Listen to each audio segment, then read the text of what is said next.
Bonjour, bienvenue dans cette nouvelle vidéo consacrée au Qi, au Yin et au Yang. Commençons par le Qi.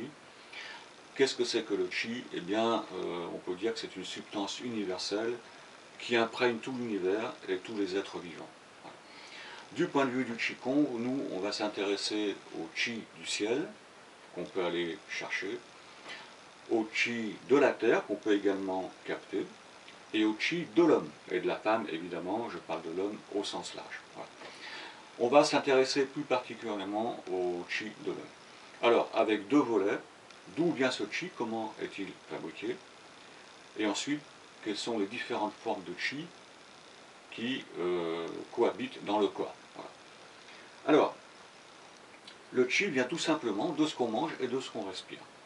Ce que l'on mange va être pris en charge par des organes particuliers qui sont la rate, pancréas et l'estomac, qui vont extraire des aliments leur énergie pure et la faire monter au niveau des poumons, qui lui, ou eux, les poumons, vont se charger de capter l'énergie pure de l'air. Et ce mélange complexe va donner justement le Qi complexe qu'on appelle aussi le grand Qi de la poitrine qui vient se concentrer ici, entre les deux mamelons. Voilà.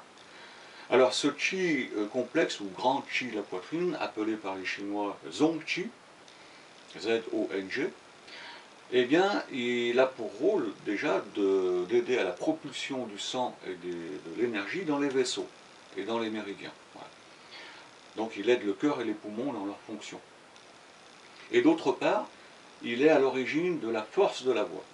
Il contrôle la phonation. Voilà. Ensuite, sous l'impulsion de l'énergie des reins, on en a déjà parlé avec le Jing tonique, vous vous souvenez, on y reviendra dans la prochaine vidéo. Eh bien ce Qi un peu grossier, quelque part, va se transformer en Qi plus subtil, qu'on appelle le Qi correct. Voilà. Et ce Qi correct lui-même va se dispatcher en deux pôles. Un pôle relativement interne, qu'on va appeler le Qi nourricier, c'est ce Qi qui circule dans les méridiens. Vous savez, ces méridiens qu'on a massés, voir la vidéo sur les automassages. Et un pôle plus externe, qui va circuler entre la peau et les muscles, qui s'appelle le Qi défensif. Alors en chinois, le Qi interne s'appelle Yin Qi, le Qi nourricier, donc il va nourrir le corps et les organes, et le Qi défensif s'appelle Wei Qi, donc Qi de protection. Voilà. Bon, peu importe les termes chinois, retenez déjà Qi nourricier et Qi défensif. Bien. Donc voilà l'origine de nos énergies, et donc ces énergies sont très importantes, le Qi nourricier et le Qi défensif bien sûr, mais au-delà de cet aspect, on va dire, de fabrication du Qi et de rôle des différents Qi, dans le corps, le Qi peut aussi s'exprimer dans les organes, par exemple. On parle du Qi du cœur, on parle du Qi de l'estomac, et ainsi de suite. Vous voyez. Donc, voilà, le Qi va se décliner en différentes formes. Il est important d'avoir ça à l'esprit, parce qu'en Qigong, on parlera de renforcer, par exemple, le Qi des poumons, voilà, ou plus globalement le Qi, ou le Qi des reins. Voilà. Donc, bien avoir cette notion à l'esprit. Alors, voilà pour le Qi. Cet ensemble de Qi, c'est-à-dire tout ce qu'on a vu, y compris le Jing, qui est une forme de Qi, quelque part, constitue globalement ce qu'on appelle chez l'homme l'énergie vitale. Voilà. Que les Chinois, encore un petit carton, appellent Zhen Qi, le Qi correct, énergie vitale. Voilà.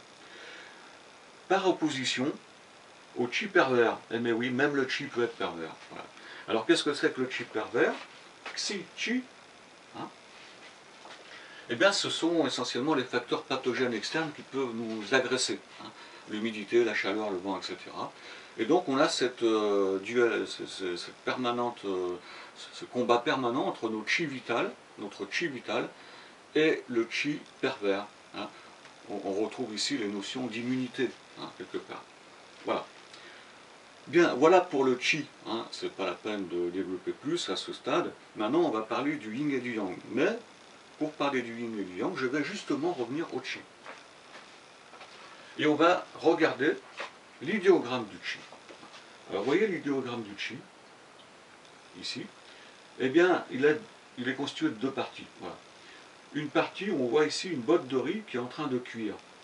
C'est symbolisé ici par ces différents traits. Et au-dessus, on voit la vapeur qui s'échappe sous l'effet de la cuisson. D'accord? Voilà. Donc ça, c'est le chi. Alors, le chi, vous voyez qu'il a un aspect matériel, concret, et ça correspond au yin. D'accord? Et un aspect plus subtil, plus vaporeux, plus, hein, et ça correspond au yang, tout simplement. Voilà.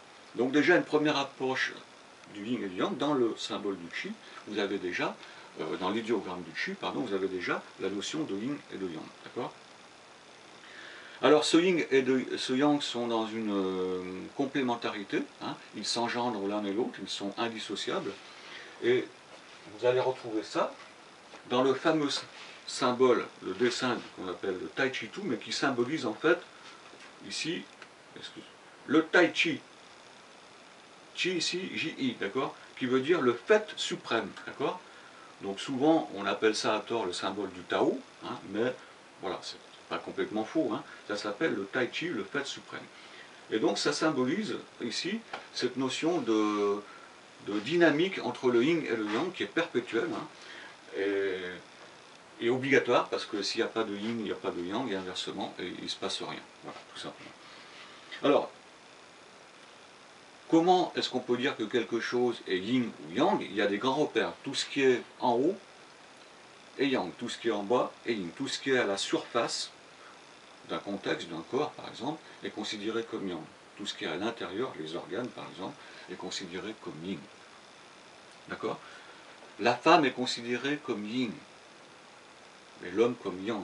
Bon, mais attention, si on prend d'autres repères, on peut considérer que des fois c'est la femme qui est plus yang que l'homme, hein.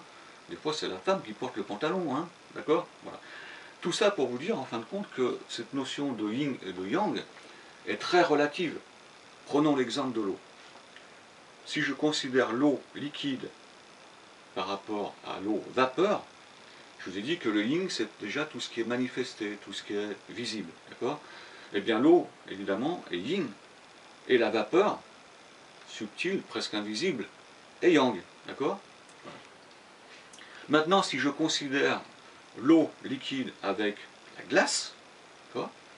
Eh bien là, ça va s'inverser, ça va changer, parce que l'eau va devenir du coup yang par rapport à la glace qui est beaucoup plus yin, d'accord?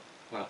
Donc si moi je dis l'eau, elle est yang, et vous me dites non, l'eau elle est yin, on a raison tous les deux, mais seulement il faut qu'on précise par rapport à quel repère, dans quel contexte, dans quel référentiel on prend ça. Donc très important, hein, de comprendre que cette notion de yin et de yang est relative, voilà, par rapport à un point de repère. Si je prends le corps humain, voilà, eh bien la tête par rapport au reste du corps, la tête étant en haut, est considérée comme yang, le reste du corps comme yin.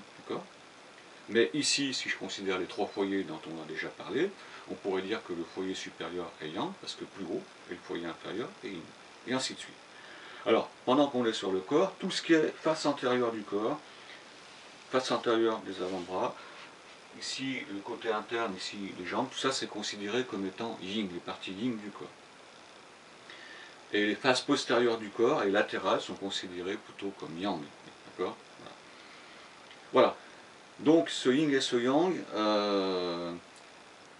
c'est une dynamique très importante qu'on va exploiter en Qigong, parce qu'en Qigong on aura des mouvements par exemple yang, tout ce qui est mouvement d'ouverture est considéré comme yang, et tout ce qui est mouvement ici de retour, de repli est considéré comme yin. Je prends un autre exemple, ici je vais inspirer pour prendre de l'énergie, et ici j'extériorise la force. Donc ici cette phase est plutôt considérée comme yin, et celle-ci considérée comme yang. D'accord? Voilà. Donc le yin c'est tout ce qui est froid, immobile, matériel, d'accord, humide, voilà. Et le yang c'est tout ce qui est plutôt chaud, invisible, d'accord, dynamique, qui engendre de la sécheresse éventuellement. Voilà. Donc vous voyez le rapport entre les deux. L'action du yang c'est de rendre invisible. Vous savez, la chaleur, par exemple, va transformer l'eau condensée en vapeur. Alors que l'action du yin, c'est de rendre visible. Donc, par exemple, de la vapeur, sous l'effet du froid, va se condenser et donner de l'eau liquide. Voilà. Donc voilà, pour cette dynamique du yin et du yang, et du chi, voilà. Tout ça est plus ou moins lié, bien sûr. Et le chi, bien sûr, a un côté yin, un côté yang. J'ai parlé du chi en premier, mais le chi peut être condensé, c'est de la matière, ou très subtil, c'est de l'énergie pure. Voilà, d'accord. On retrouve la formule de notre Albert national, E égale mc2, le rapport entre la matière et l'énergie. Voilà. Voilà ce que je voulais vous dire sur le chi, le yin et le yang. C'est très sommaire, je sais, mais ça nous suffit pour l'instant pour nos pratiques de qigong. On aura l'occasion d'en reparler au fur et à mesure qu'on va découvrir différents qigong. Et je vous invite donc à suivre la vidéo suivante qui va être consacrée cette fois-ci de façon un peu plus approfondie au fameux gin tonique. Merci de votre attention.